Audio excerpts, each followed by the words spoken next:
What's stopping you from becoming a Catholic? Why can't women become priests? Why do Catholics worship Mary? Why do I need to confess my sins to a priest? Where is purgatory in the Bible? I think the Pope has too much authority. What's stopping you? You are called to communion with Dr. David Anders on the EWTN Global Catholic Radio Network. Hey everybody, welcome again to Call to Communion here on EWTN. We're glad you're with us.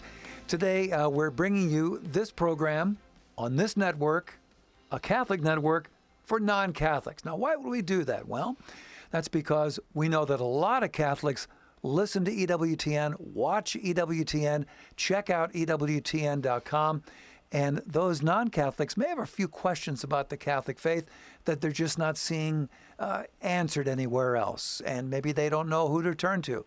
That's why we do this program. Here's our phone number, 833-288-EWTN. That's 833-288-3986. Outside North America, please dial 1 and then 205-271-2985. You can also text the letters EWTN to 58177. Wait for our response. Once you get it, send us your first name and your brief question message, and data rates may apply for some folks. Not everybody, some folks. You can also send us an email if you'd rather do that. ctc@ewtn.com is the address. All right, Pedro Quiles, our producer. Vanessa Sanchez handling the phones today. Rich Jesse is on social media. If you'd like to ask a question via YouTube or Facebook, we're streaming on both those platforms. Just put your question in the chat screen, if you would, please. And then we'll get that to the studio here, and we'll take it from there. I'm Tom Price, along with Dr. David Anders. Tom, how are you today? I am well. How are you, my friend? Oh, I'm doing decent. Thank you. We're going to begin with this question from Wanda, who emailed us this question. Why was it sinful for David to number the people of Israel? Only because God had told him not to, right? Well, not only, but principally because God told him not to. And God told him not to because God did not want David to assess the strength of his kingdom in terms of the number of troops he could muster, but rather in his loyalty to Yahweh. So that's the rationale. There you go. Gigi offers this question: who canonized Saint Peter? For the first millennium of the church, canonizations were a popular sort of ground-up kind of affair. And pretty much all the apostles and characters of the New Testament Christianity were just venerated as saints from the beginning in popular spirituality. And then over time, as maybe some local holy man in some village, reputed for his holiness of life and his asceticism, would die, and the people would begin to see his prayers and intercessions. And so a local cult would pop up around a saint. And eventually, if the saint were reputed, for miracles or things like that, his fame would grow and spread around the Christian world, and it might catch on and become kind of a universal affair. And that's the way saints would enter into the lectionary and to popular devotion for the first millennium. Well, eventually, we began to have what shall I say, saint inflation? And there were some fairly ridiculous cases of sometimes people were venerating saints that they weren't even sure were historical persons, whether or not they existed or not. And other times people who, maybe their life wasn't all that after all, and so the church said, we need to bring this in-house, and the Vatican needs to look in and verify, the bishops in the Vatican need to look in and verify that these people actually were holy and had heroic charity, et cetera, and were orthodox in their doctrine and so forth. And so it became a more centralized process. But, like I said, for the first 1,000 years, it didn't function that way. Well, very good. Gigi, thanks so much for your email. Call to communion here on EWTN. Our phone line, 833-288-EWTN. If you have a question for Dr. Anders, 833-288-3986. Here's a question from Sandra. Has there ever been a pope from the Eastern rites of the Church? So there have been Greek popes. Okay, Greek-speaking popes. But the Pope, by definition, is the Bishop of Rome. By definition, he's the Bishop of Rome. And so, by definition, the Pope is the patriarch of the Latin Church. Okay. Right? But there have been popes that were ethnically Greek and Greek-speaking. All right. Well, there you go. Sandra, thanks so much for your email. This one now from Robert. What does it mean for God to be outside of time? Well, it means that time is a creature. And so, apart from God's creative act, there wouldn't be time. I am not a good enough philosopher or a physicist to tell you what time is.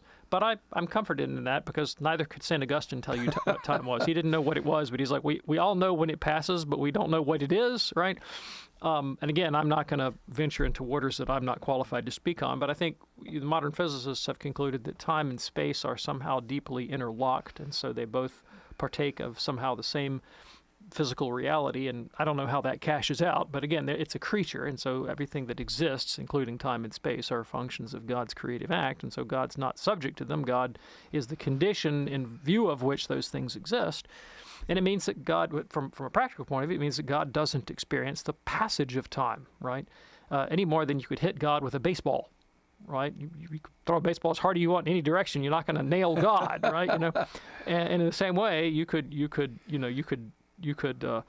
speed up time or slow it down, or time warp or time jump or time whatever, and you're not going. God is not going to change relative to time, because time is a creature. It depends on Him, not the other way around.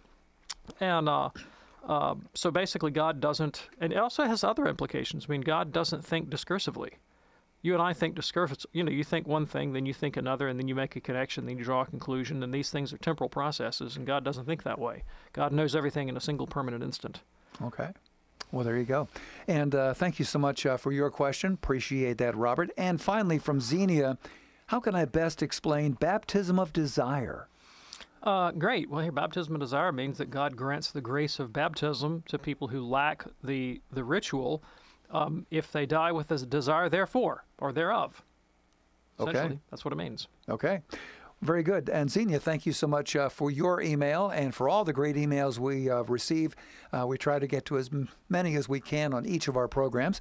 If you would like to send us an email for a future show, here's the address, ctc@ewtn.com, ctc@ewtn.com. Calls are coming in right now from Mary in Illinois. We'll get to her in a moment. And for you, if you have a question for Dr. David Anders, here's that number, 833-288-EWTN. That's 833-288-3986. Because it's the Global Catholic Network, I got to give you the outside of North America phone number, 1, and then 205-271-2985. Lots more straight ahead on this edition of Call to Communion with Dr. David Anders. Do stay with us.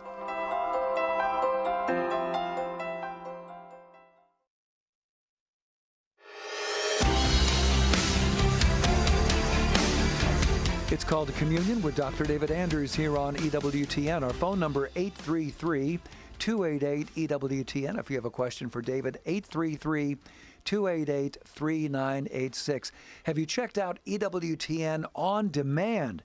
It is a wonderful platform featuring 50 new podcasts every week, as well as an ever-expanding library of audio and video content for Catholics who want to learn more about their faith simply using their mobile device, computer, or TV. Your favorite EWTN programs are available 24/7 right there on the EWTN On Demand platform. Visit EWTN.com and then click On Demand. You're going to be good to go. If you're ready now, let's go to the phones at 833-288-EWTN, beginning with Michael in Spokane, Washington, listening on the great Sacred Heart Radio. Hello, Michael. What's on your mind today, sir? Well, thank you. And, Tom, thank you for calling the Sacred Heart Radio Telethon. That was a big boost. Oh, glad to do that. We love Sacred Heart Radio. Thank you. Yeah, my question is to Dr. David, trying to explain why a person should become a Catholic. I'm talking to someone. Yeah, thanks. I think a person should become Catholic so that they can receive the grace, the tools, and the information to perfect their person through the grace of God and regain what they lost in Adam, namely to be in the likeness and image of God. Catholicism is a divinely instituted means to an end. And the end is the shaping and the reforming of the human person after the likeness of Christ. In other words, the perfection of our nature according to grace, so that we can attain to a perfect flourishing, ultimately in the beatific vision, but even in this life, the betterment of ourselves and our neighbors and our communities through the perfection of the human person in the life of virtue. And Catholicism was given to us by God, by design, to help effect that process. Now, I think it's important to point out the Catholic Church teaches that it's not like outside of Catholicism no one gains virtue. Right. The Church doesn't teach that, right? It says that there are elements of truth and sanctification in other places as well, and they can, in fact, become a means of sanctification and redemption. But it's in spite of, not because of, the erroneous elements that those other traditions possess. So, I'll give you a concrete example of how that might shake out. There are some non-Catholic Christian denominations, groups, that say some really good things, have some very good principles about them. But they also maybe advocate killing babies. Ooh. And you're like, that's not a small thing. No, no. I've lost weight, my cholesterol's better, my marriage feels pretty decent, and I kill babies for a living. Like, that's a conceivable, and I'm obviously talking about abortionists here. Yes. That's a conceivable place a person could be in some non-Catholic Christian denominations, right? Where, I've gotten some good things out of my community, and by the way, they've sanctioned my job of being an abortionist. Well, that's not the kind of human flourishing we're talking about here, Presbyterians in the antebellum South, who said, I gave up strong drink, and I haven't cheated on my wife, and, neither have my 72 slaves. Ooh. Well, again, that's not the kind of there may be some good elements in that person's life, but obviously some gross inconsistencies and some profound injustices. Sure. And the Catholic faith, the position is that, well, no, we're aiming at the perfection of the human person, and that's possible with grace. Not without grace, but it is possible with grace. And the model of that perfection is the person of Christ, who gave us the church to shape us into his likeness and image. Michael, thank you so much for your call today. That opens up a line for you at 833-288-EWTN. That's 833-288-3986. Call to communion here on EWTN. We got a question here from Daniel watching us on YouTube today. I've been trying to figure out what is the road to Damascus, because there's so many different things on it.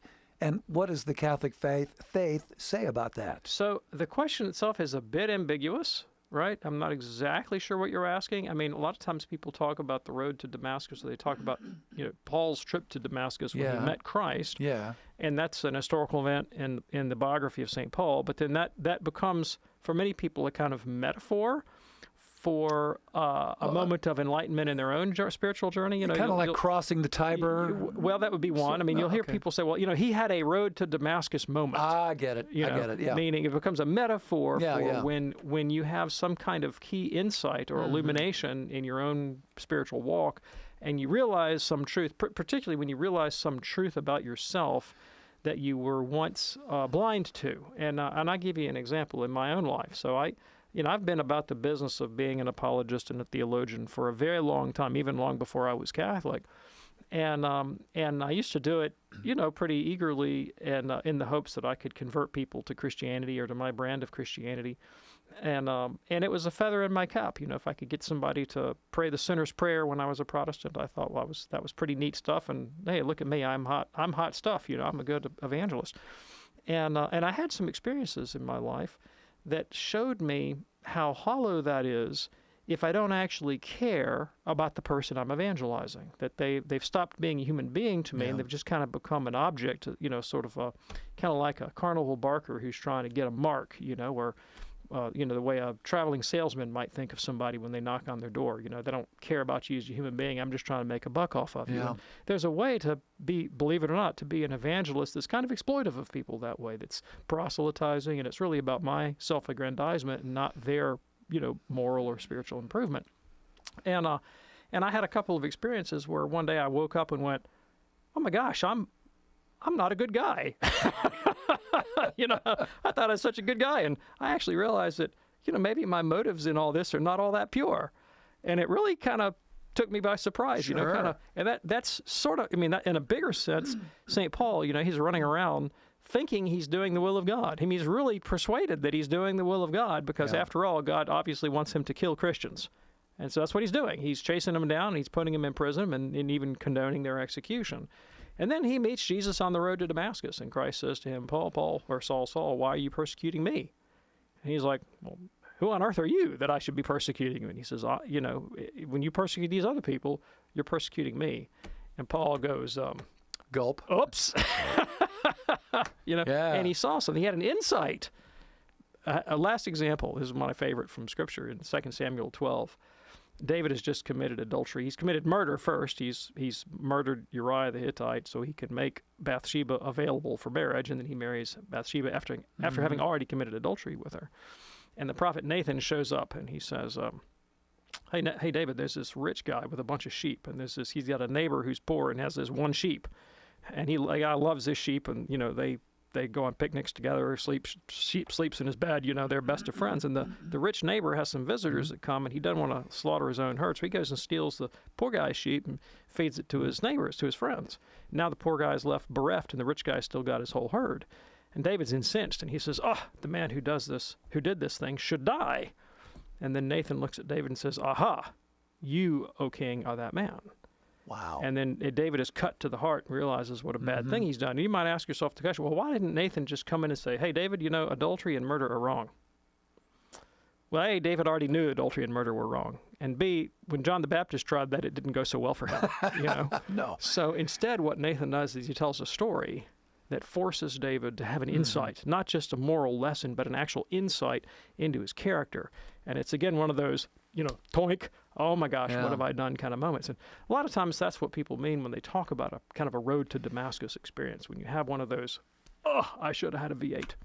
Daniel, thanks for checking in with us on YouTube today. Call to Communion here on EWTN. Our phone number, 833-288-EWTN. We have lines open for you at 833-288-3986. Got a call from Mary in Illinois listening on the Great Covenant Radio. She couldn't stay on the line, but she did leave us her question. Why does God put people in your life and then suddenly take them away? Yeah, right. Well, I don't know. Honestly, I don't know. Although that has happened to me, and I have made friends and thought, oh, great, I have a new friend. And then all of a sudden, I thought I had a new friend, and now I don't. And it can be very painful, especially if you suddenly invest a lot of your emotion and commitment into this idea of a relationship, and you lose that. It can be really quite devastating. And, let me draw a distinction here. You can learn something from almost any experience, good or bad.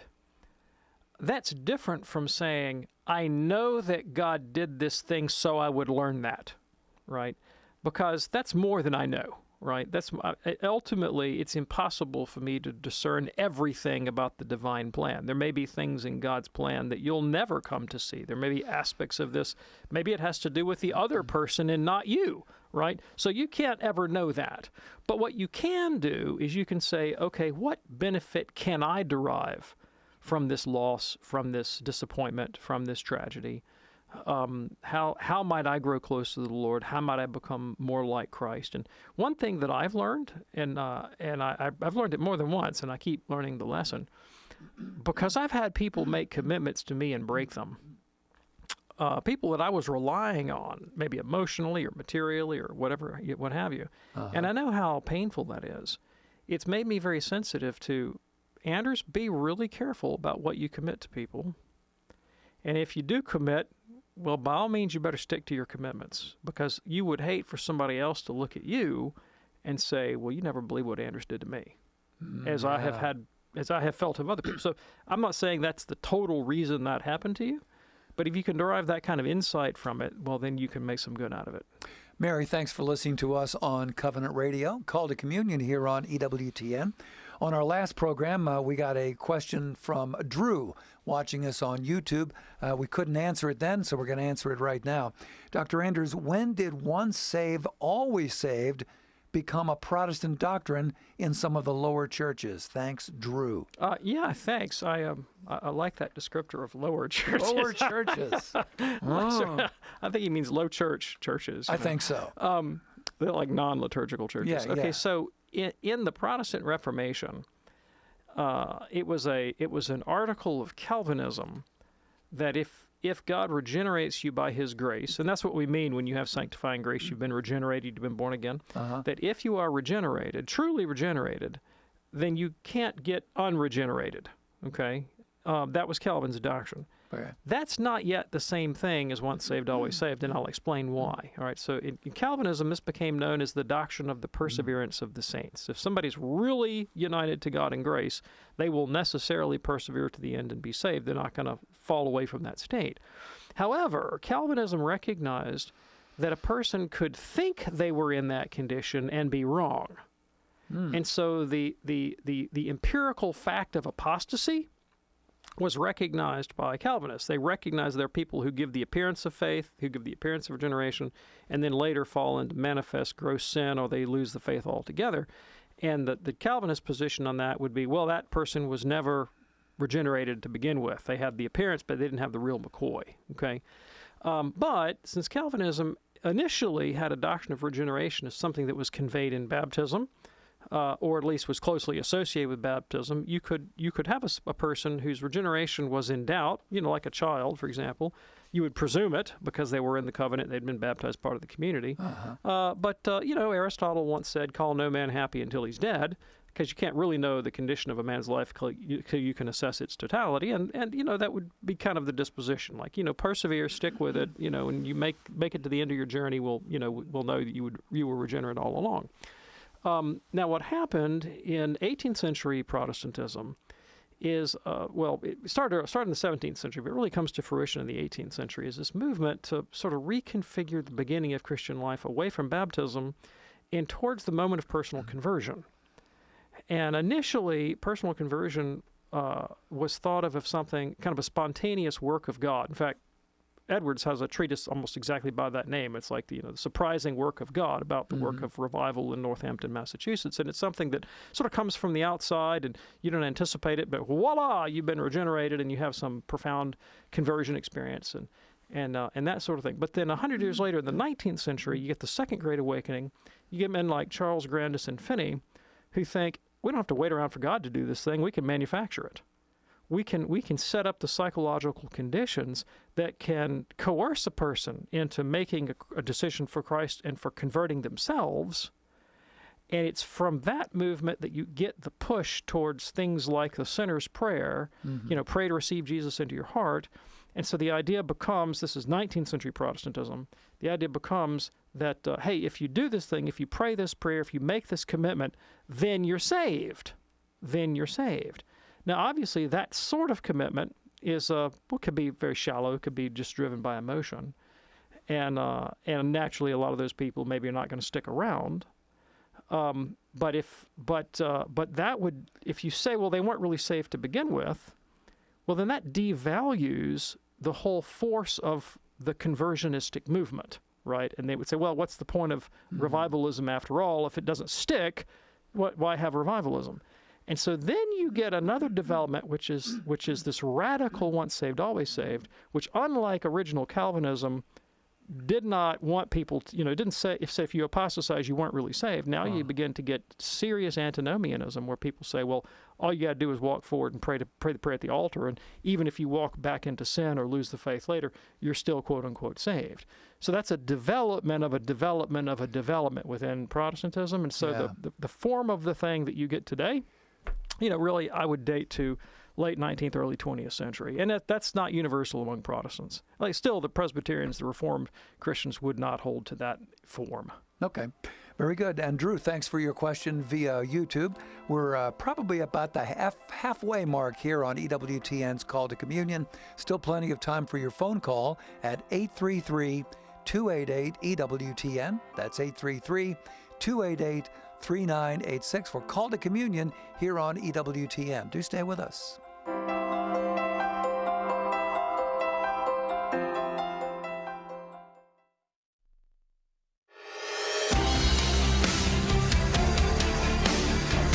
Glad you're with us for a Call to Communion with Dr. David Anders here on EWTN. Still time for your phone call, and if you call right now, we're going to get you on the air at 833-288-EWTN. That's 833-288-3986. Those of you watching on TV today, you can participate as well by sending us an email, ctc@ewtn.com.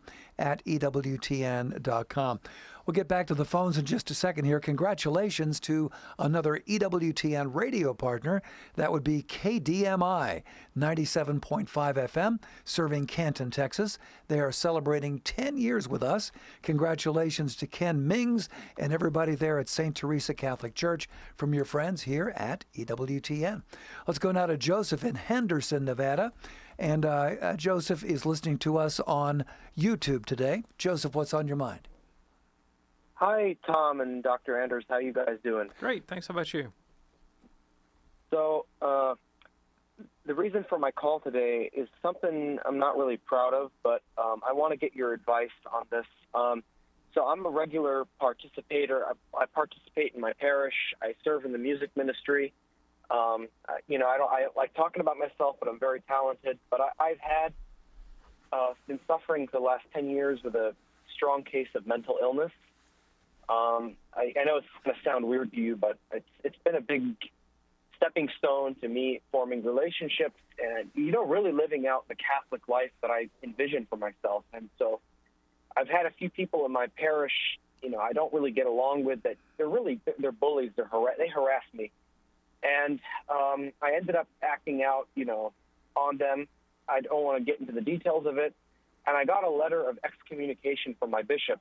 And it says I'm suspended. I want to know what that word excommunication exactly means or entails. And I've heard the word before, but this has been really affecting me because, I've been serving in church for the last 18 years. And, I feel like my mental illness has really prohibited me from, it's a very sad situation. I almost had to keep myself together to make this phone call.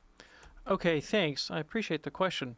So, first of all, if you receive a verdict of excommunication from your bishop, there should be conditions for your reconciliation. Like, excommunication is never permanent, right? There's always something you can do to be reconciled to the church. So, whatever that is, I would go do that thing, and get him come back to church and come back to the grace of the sacraments.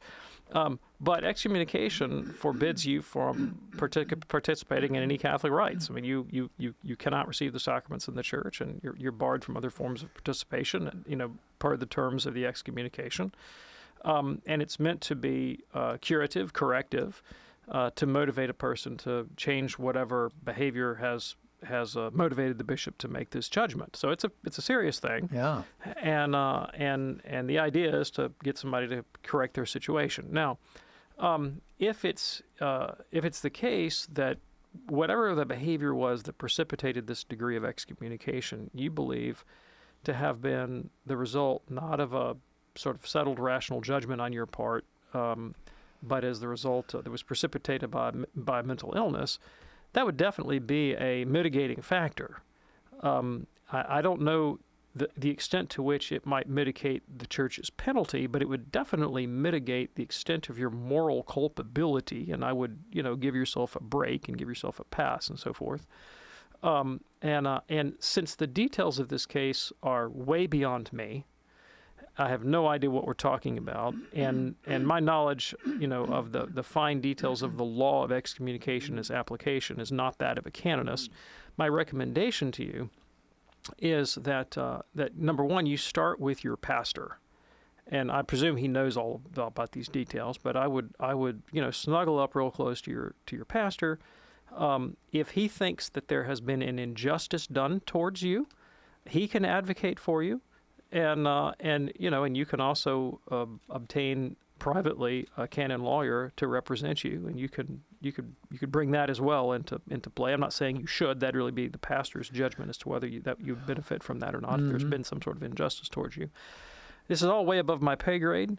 But the important point is, do not despair, because you're not cast out of the kingdom of heaven or anything like that, right? It just means you're temporarily barred from participation until such time as you've been reconciled to the church as per the terms that the bishop has set out. So get near to your pastor and figure out what that is and how to do it.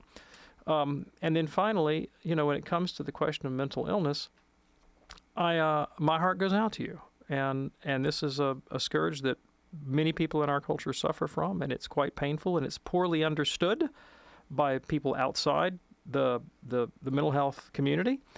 And a lot of times people who have never had any experience with mental illness, when they encounter it in someone else, they're quick to judge and slow to forgive. And in my judgment, that's a very bad approach. So I imagine that you probably have health care. You probably have a psychiatrist who's treating you, maybe a psychologist. If you don't, of course, you should seek one out.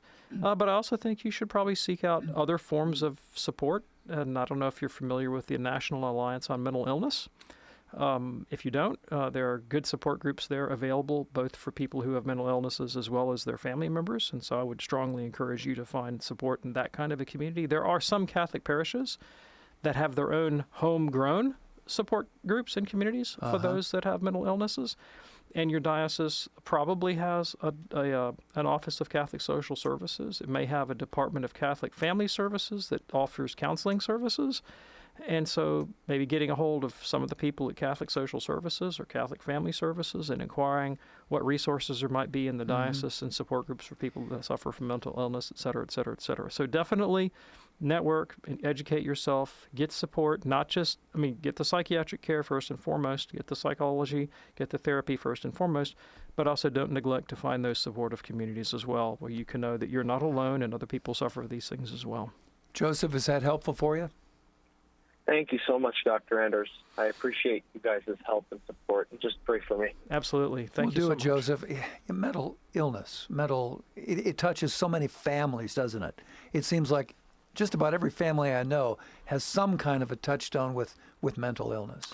So, yeah, I think, well, I don't know about every family, but not every family, but an awful lot. Yeah. And in my judgment, there are people whose families have been touched by mental illness and or drug addiction. Yeah.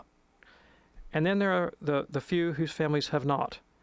And if you are in the families that have not, you manifestly do not know what you're talking about when you talk to the families that have been touched. Yeah. And so listen, don't give good advice. You can't. All right? You can't. And if you are in a family that's been touched by these scourges, you know that of which I speak. You learn a lot. We'll leave it right there. Joseph, thanks again for your phone call. Glad that is helpful for you today. Call to Communion here on EWTN. Lawrence is in Raleigh, North Carolina, listening on the iHeartRadio app. Hey, Lawrence, what's on your mind today, sir? Yes, Mr. Anders, last week the question of predestination came up twice, and I need some clarification. Sure. Okay, the first takeaway was God does not intend anyone to go to hell. Okay. And then and there are two categories, the elect and the others. And the elect are those whom God foreknows will be saved and therefore gives them the necessary grace. So on the surface, it sounds to me as if he's doing something unnecessary. Like if they're going to be saved, then I would say, to me, it seems as if additional grace is not necessary.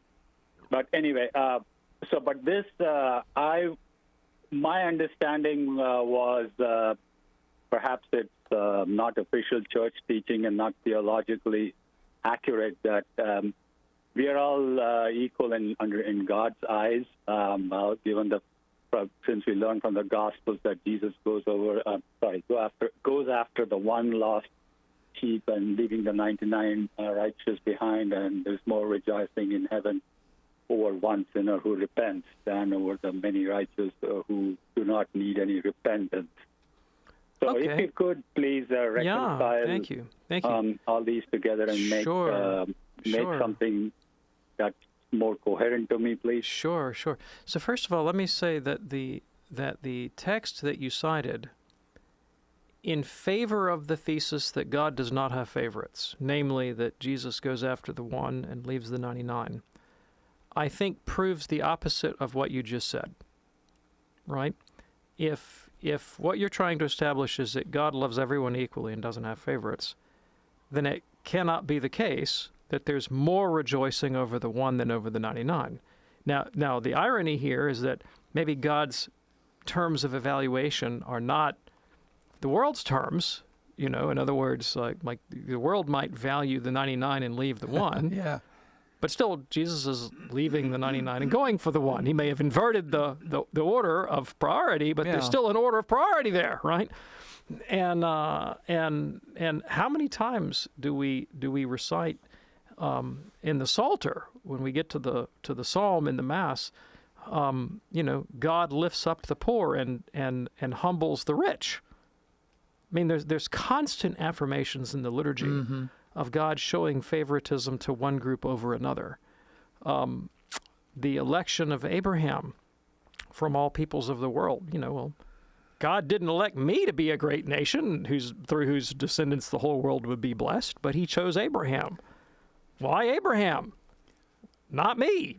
Abraham, why did he choose Israel as opposed to, say, Babylon or Greece or Rome? Why did he choose the humanity of Christ rather than some other humanity, the humanity of Jesus, I should say, rather than some other humanity with which the second person of the Trinity might be united in the incarnation? I mean, there are particular judgments that God makes throughout sacred history that would seem to privilege one individual or one group over against another. Okay. Now, so I mean, that's just a manifest fact of revelation. Now, what the church says about all this is the following, and at the end of the day, it never quite completes the circle, right? So there remains mystery. There remains mystery. Here's what the church says: you cannot be saved without grace. That's true for everybody. Sure. God gives sufficient grace to be saved to everybody. It does not take in every case. Why does it take in one case and not another case? Is it because those in whom it takes are just such good people that they know a good thing when they see it and they latch hold of it? No. That the difference between grace being effective in one life and not in another can't simply lie in the will of the one to whom grace is offered, because then our salvation would be more or less initiated by us rather than by God. So even our will to accept grace is a grace. And if we persevere to the end, that's not attributable to us but to God. Persevering to the end is something that we cannot do in our own strength. We can petition God for the grace of perseverance. But at the end of the day, if we persevere, it's due to God.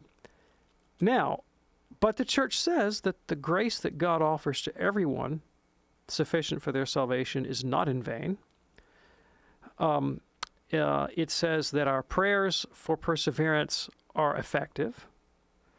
It says that we must cooperate with grace, and that's real cooperation. It's not just, pretend cooperation, not some automaton, some simulacrum of participation that God works in us that doesn't really involve our agency. No, our agency really does have to be implicated.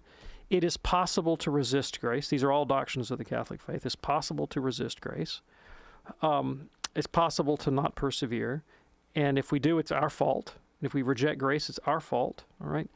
And so there's some elements in there that strike us as paradoxical. I mean, God wants everyone to be saved. It also says that God does not specifically mark out any individual or group for destruction ahead of time. Right? That is the Calvinist view, that God specifically determines some group to not save, and that God does not do that. That's also part of the Catholic position. There are some undefined areas in Catholic dogma regarding predestination. One of them is, if grace is effective in A but not in B, can we assign some intelligible reason why it's effective in A versus B? And that's not that question has not been decided. And so there are theologians that think they can find an explanation for that. There are other theologians that say, no, it's inscrutable. The difference is inscrutable. So that's kind of the long and the short of it. Now, whenever I get into these metaphysical discussions about the nature of divine decision-making and grace, which are thorny and complicated, and quite honestly, the Council of Trent warned, don't talk about this stuff too often in front of Council of Trent didn't know anything about radio, but they probably would have said, this is not the stuff you want to talk about on the radio every day, right? They did say don't talk about it all the time in public venues where people are going to be scandalized, So granted that I have to deal with some of these metaphysical theses, I always like to come back to the example again, what we started with, which was the election of Abraham, of Christ, of Israel, of Judah, and point out that when there is a case of true election, that's clear in Scripture. Okay, God chose Abraham, he didn't choose Nebuchadnezzar, right? When you find a case like that, it's never simply for the sake of the person being chosen, right? God doesn't choose Abraham to save Abraham. He chooses Abraham to save the world. He doesn't choose Judea or Israel to save Israel. He chooses Israel to save the world. He doesn't choose Christ to choose Christ. He chooses Christ, he chooses Jesus, to save the world. And by implication, the same thing's true of us. So if you are a person in whom God's predestinating grace is effective, he doesn't do it for your sake alone. He does it so that you can participate in the salvation of the world. Yes. And so there's always kind of a universal scope to God's salvific will, and even his act, even the most selective act of predestination is still oriented towards the other, towards the universal scope of redemption. Lawrence, great phone call today. Thank you so much for checking in from Raleigh, North Carolina. Call to Communion here on EWTN. One of the great programs on EWTN is Women of Grace. What am I talking about? TV, radio, 2 different shows, 1 fantastic host. Johnette Williams, she pulls it all together for you on radio each and every day, Monday through Friday at 11 a.m. Eastern, right here on EWTN Radio. Let's go now to Carl, a first-time caller from Jefferson City, Missouri, listening on Covenant Radio.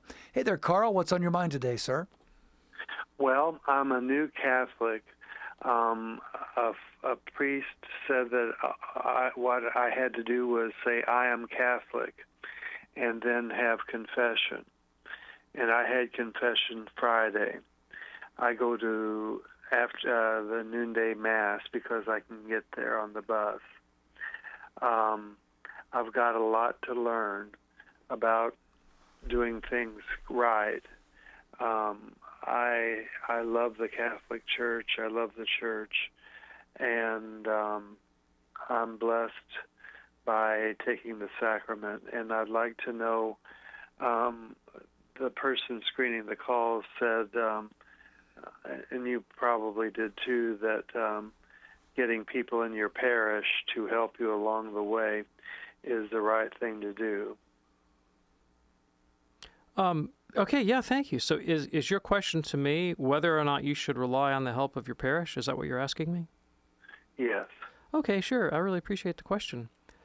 First of all, let me ask you a couple of questions. Number one, congratulations on becoming Catholic. Yeah. That's fantastic. Before you were a Catholic, did you practice some other form of Christianity? Yes. Okay, so in that form of Christianity, were you baptized in the name of the Father and the Son and the Holy Spirit? You betcha. Okay. Yes. In that, when you became Catholic, did the Catholic priest suggest to you that you needed to receive the sacrament of confirmation? No. Okay. You're going to need to be confirmed in the Catholic Church. You need to receive the sacrament of confirmation. I'm kind of shocked that the pastor of your Catholic parish did not mention that to you as a necessity. That is, I mean, it's an astonishing oversight actually on his part that he didn't mention anything about confirmation. Just out of curiosity, is there any possibility you were confirmed in another Christian denomination?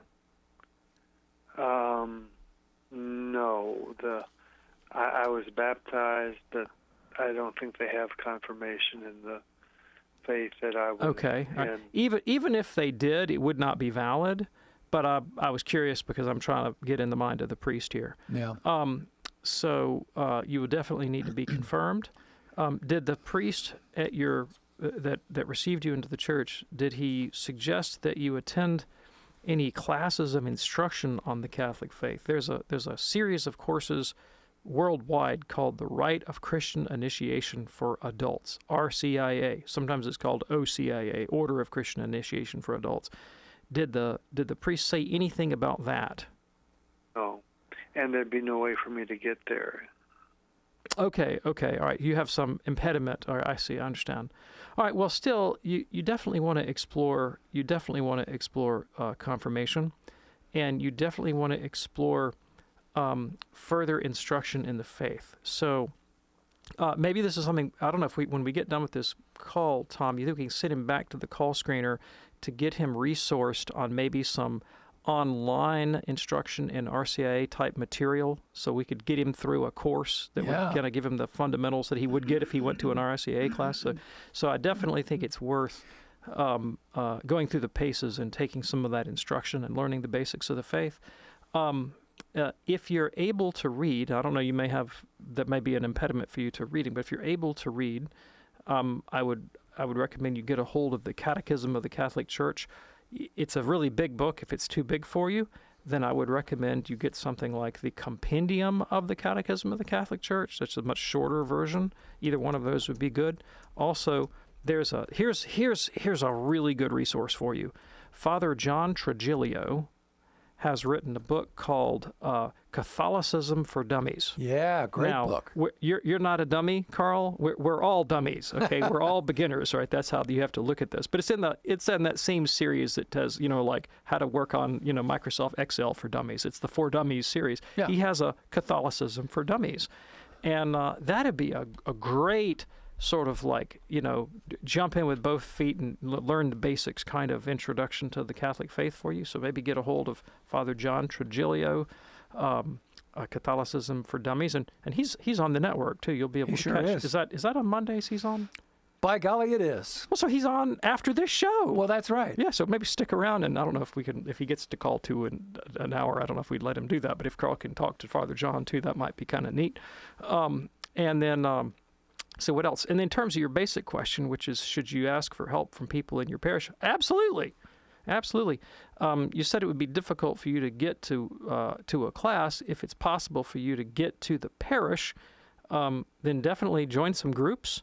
If it's not possible for you to get to the parish, reach out to the parish about people getting to you. Most Catholic parishes have a kind of outreach ministry for the homebound and the sick and so forth. So look into that as well and ask for help.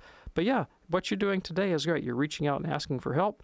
Reach out and ask for help. And you're welcome to, call the network. We have a listener comment line, and we have other resources that you can call into the EWTN and speak to people, and they can resource you with things. We can help you. But definitely get a hold of some of that literature. Yeah. But critical in all of this is you really do need to look into the sacrament of confirmation. Is the parish where you were received, is that kind of like the only parish for a long ways out? You're kind of out in the boondocks and there's only one parish near you? Is that your situation? No, there are three in Jefferson City. Okay, there are three. All right. So you might also just you don't necessarily have to stick with one parish. You might look around and if you find a parish where maybe seems like they're a little bit more robust in their reception of new converts, maybe find a way for you to get involved in RCA. Maybe a priest who's maybe more eager to give you the sacrament of confirmation. I'd follow up with that, because again, to me it's an astonishing oversight that a pastor would receive you into the church and not confirm you in the church. Don't worry about it. You hadn't done anything wrong. That doesn't mean you don't have a relationship with God or anything like that, and it doesn't bar you from communion. You're fine. But it's there are three sacraments of initiation in the Catholic faith: baptism, First Communion, and confirmation. And so we really want to get people through all three of them so they're fully initiated. Pedro is going to put you on hold, Carl, and we'll get some information from our call screener back to you in just a moment here. A real quick question as we're heading out the door, David. This is from Joe watching us on YouTube. Is the ladder of Jacob's ladder, is that the first mention of angels? Oh, no. Not by a long shot. So there's dispute about this, but arguably the sons of God in Genesis 6 are held by some interpreters to be angels, not all. Okay. There are the angel of the Lord, and the identity of the angel of the Lord is a bit ambiguous, is mentioned a couple of places in the Genesis before that Jacob business. And angels definitely show up in the episode with with Abraham and the destruction of Sodom and Gomorrah. Oh, yeah. So there's several angel ophanies in the book of Genesis prior to Jacob's ladder. Very good. Joe, thanks for watching us on YouTube. We also got a question from Nick, but we don't have time to answer it today, so we'll carry that over to our next program. Dr. David Anders, thank you, my friend. Hey, thank you, Tom. Thanks to everybody who tuned in, who joined us with your questions. Always appreciate hearing from you. That's why we do this show. Don't forget, we do it Monday through Friday on EWTN Radio at 2 p.m. Eastern Time. Check out the podcast whenever you wish at EWTN.com/podcast. I'm Tom Price, along with Dr. David Anders and our great team here. Thanks for joining us. See you next time on Call to Communion. Have a great day, and God bless.